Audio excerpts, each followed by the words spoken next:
we will learn more about the chapter seeds and seeds. In previous class, in previous videos, we discussed about the seed. What is seed? I am giving you a quick revision.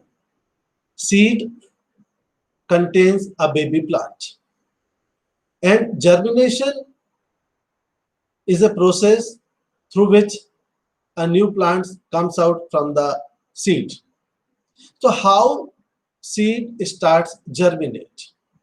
Seed starts germinate in suitable conditions, and these conditions are air, water, and suitable temperature, that is warmth. It means that's why in presence of sunlight, plants grow, plants develop. So we will learn more questions related to this chapter, seeds and seeds.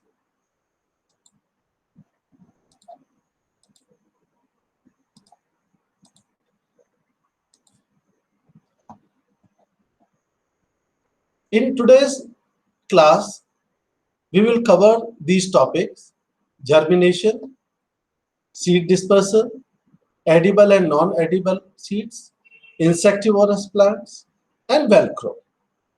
We already discussed germination, seed dispersal. Edible and non-edible seeds, it means that जो seeds हम खाने में use करते हैं और जिनको हम नहीं खाते हैं, they are non-edible seeds. Insectivorous plants, this is quite interesting. Insectivorous plants, it means some plants eat insect. Quite amazing. The plants can eat insects, but yes, they eat insect. And Velcro, I will talk to this Velcro later. So again, Om Sri Sai Ram to all of you.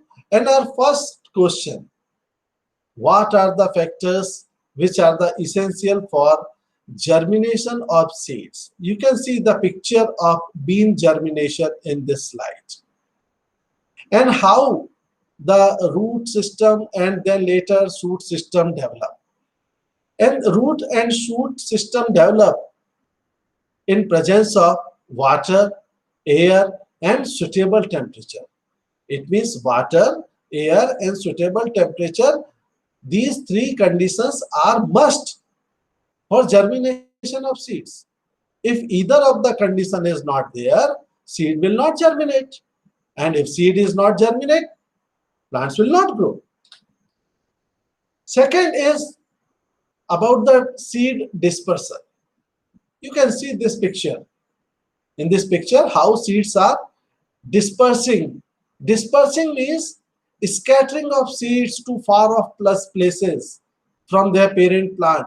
That is called seed dispersal. इसका मतलब यह है कि बीजों का फैलना, दूर दूर तक बीजों का फैलना, this is called seed dispersal. तो हम तो नहीं लेकर जाते बीजों को, सारे बीजों को हम तो नहीं लेकर जाते, लेकिन फिर भी बीज एक जगह से दूसरी जगह पहुंच जाते हैं. यही ये बात समझना जरूरी है कि what are the agents responsible for the dispersal of seeds. But first, what is seed dispersal? It means scattering of seeds to far off places is called seed dispersal. And how the seeds can be dispersed? Seed can be dispersed by water, air, explosion, and by animals. It means that our activity, humans and other animals' activities are also responsible for seed dispersal. These are also responsible for scattering of seeds. So you can see here are three pictures, and in first picture, seeds are dispersing, scattering by air, and in second picture, the seeds are dispersing by water. Having water, such seeds which spread by the water, they having floating ability on the surface of water. And you can see the third picture, quite interesting. The birds are carrying some seeds from one place to other place. Sometimes when we eat food, Suppose here is in this picture the groundnut seed. Birds carry groundnut and it release that seeds from its beak to some other place, and after getting suitable condition, that seed starts germinate and a new plant develop. So is it clear? There are three agencies responsible: water, air, and animals, and one more agency, one more uh, process by which seed disperse, that is explosion.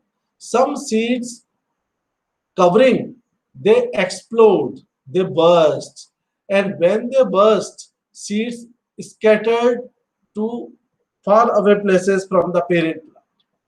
Now, here is a question: why seeds must be dispersed? क्या जरूरत है इसकी seeds को एक जगह से दूसरी जगह जाना चाहिए, या सारे सीड्स एक ही जगह क्यों नहीं हो सकते? Why seeds must be dispersed? Seeds must fall at a distance from the parent plant. This is the condition. Why this condition? I will come to this point.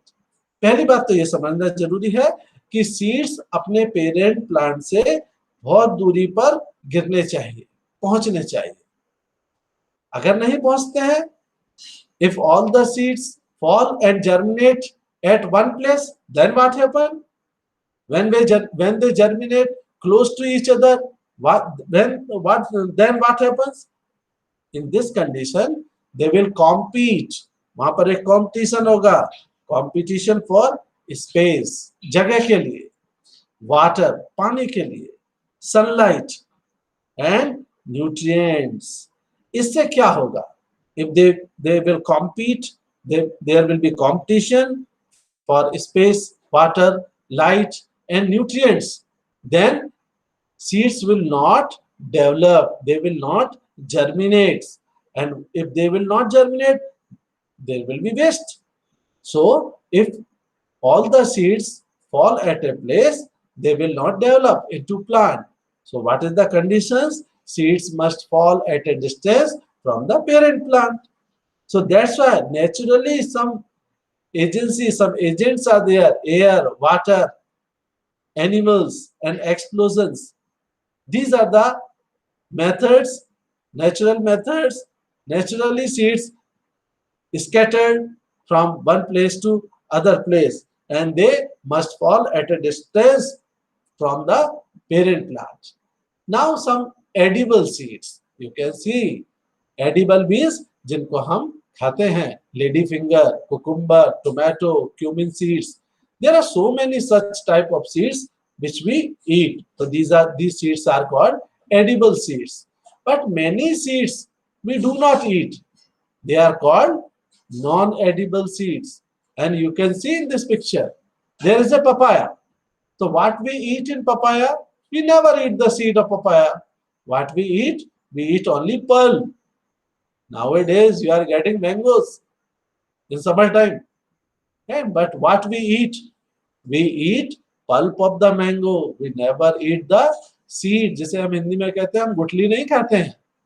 So mango, papaya, chiku, there are so many such seeds, non-edible seeds. So what is the difference between edible seeds and non-edible seeds? Edible seeds that we eat and non-edible seeds that we do not eat. Then about the insectivorous plants, you can see in this picture, this is the pitcher plant, and the shape of this is pitcher. So it eats insect. First I will tell you why it eats insect. Especially pitcher plant, that is one of the insectivorous plant, grow in marshy land. And in marshy land where it grows, some nutrients are not present in that land. It means this pitcher plant, it can carry the process of photosynthesis. It means it can synthesize its own food, but even then it eats insect. It feeds on insects because the land in which pitcher plant grows having deficiency of nitrogen. So fulfill the deficiency of nitrogen in its body, it feed on insects. So this is very important. You are able to see the that covering, that is the leaf. So the plant which trap and eat insects are called insectivorous plants. So ऐसे plant जो insect को पकड़ लेते हैं और फिर खा लेते हैं, they are called insectivorous plants. Here are some example: pitcher plant, sundew, Venus flytrap. Now I am giving you this idea how they eat insect. आप देख रहे हैं इनका ये ढक्कन है, there is a lid, and because of the fragrance, खुशबू के कारण जब इंसेक्ट इनके पास आते हैं तो वो अंदर चले जाते हैं. So as insects enter inside the pitcher, this is the modified form of leaf, the lid of the plant closes. When it closes itself, and inside there is no oxygen when the lid closes, so it trap, फंस जाता है और इसके अंदर कांटे से लगे होते हैं तो वो बाहर भी नहीं निकल पाता. And very soon it dies, and when it dies, the digestive juices released by the pitcher plant digest it and fulfill the requirement of nutrients in its body. Quite interesting? Yes. Now, last point, who invented Velcro? आपने अपनी routine life में जैसा कि picture में दिखा रहा है Velcro देखा है. ये दो चीजों को जोड़ने के लिए काम में आता है. It was invented by George Mestre, and it is quite interesting of its discovery. इसकी कैसे खोज हुई ये भी काफी इंटरेस्टिंग है. Actually, in this picture you can see there is a dog. There are some seeds-like structure. And once Mr. George went for a walk with his dog, there some seeds are stuck on his dog's fur. उसके dog के फर से कुछ seeds चिपक गए. And looking at those seeds, Mr. George got an idea to invent Velcro. So this is quite interesting to know about the Velcro. Okay, so in today's class, I told about the number of questions. We discussed, I gave you number of questions with the answers. So read all these questions, read all these answers, and still if you have any doubt, you can send your doubts to our class group WhatsApp group. Okay, Sai Ram, thank you.